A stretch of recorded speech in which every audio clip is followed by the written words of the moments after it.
السلام علیکم ورحمۃ اللہ۔ اگر آپ چاہتے ہیں کہ آپ کی زندگی کا سفر کامیابی کے ساتھ اور خوشگواری کے ساتھ گزرے تو دوسروں کو معاف کرنے کی عادت ڈالیے۔ دیکھیں، انسان خطا کا پتلا ہے، غلطیاں تو انسان کرتا ہی ہے۔ آپ کا واسطہ جن لوگوں کے ساتھ بھی پڑتا ہے، آپ اگر کسی عہدے پر فائز ہیں تو آپ کے ماتحت لوگوں سے غلطیاں ہوں گی۔ آپ کے دوست آپ کے ساتھ زیادتی کریں گے، آپ کسی پر احسان کریں گے، وہ آپ کا شکریہ بھی ادا نہیں کرے گا۔ آپ کی اولاد کی طرف سے آپ کو غلطیوں کا سامنا کرنا پڑے گا۔ ہو سکتا ہے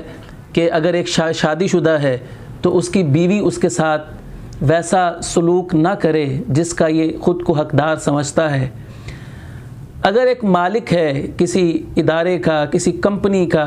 کسی فیکٹری کا، اس کے ماتحت اس کا کام اچھے سے نہیں کرتے ہیں، اس کی بات نہیں مانتے ہیں، تو انسان یہ سوچتا تو ہے، غصہ تو اس کو آتا ہے کہ اس کے ساتھ ایسا کیوں ہو رہا ہے۔ معاف کرنا اسے مشکل تو لگ رہا ہوتا ہے، لیکن اصل بات یہ ہے کہ انسان معاف اس لیے نہیں کر پاتا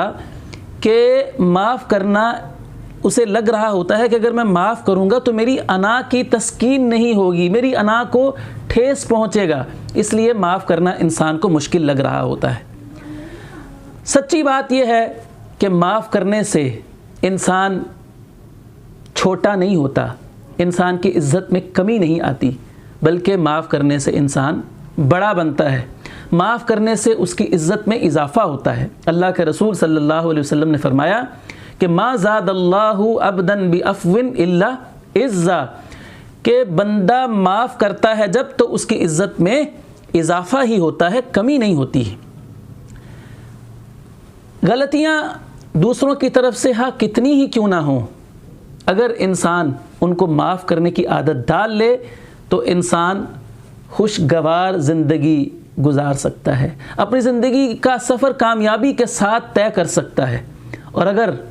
انسان دوسروں کی غلطیوں کو اپنے ذہن پر سوار کر لے تو ہوتا یہ ہے کہ ان چیزوں کو سوچ سوچ کر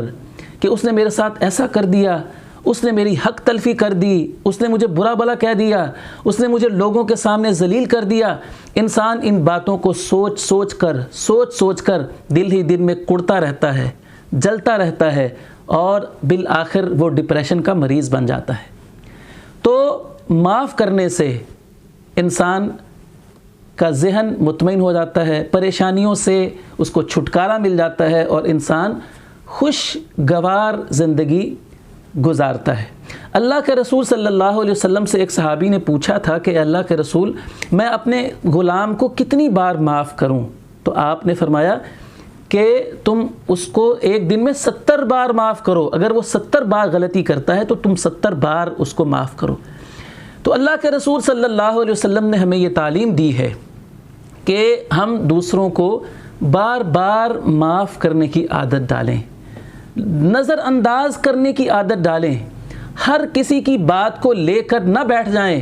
کسی سے اگر غلطی ہو گئی ہے تو اس کو چھوڑ دیں، نظر انداز کر دیں اور اس کو اپنے ذہن کے اوپر سوار نہ کریں۔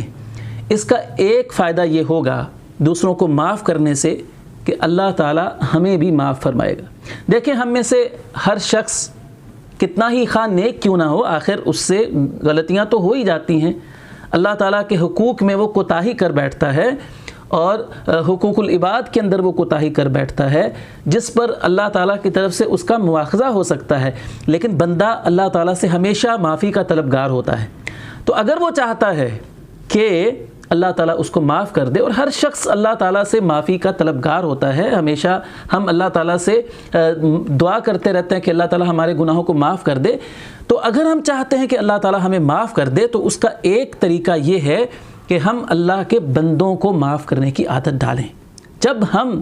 اللہ کے بندوں کو معاف کریں گے تو اللہ تعالیٰ ہم سے راضی ہو کر ہماری غلطیوں کو بھی معاف کر دے گا، یہ اللہ تعالیٰ کا وعدہ ہے۔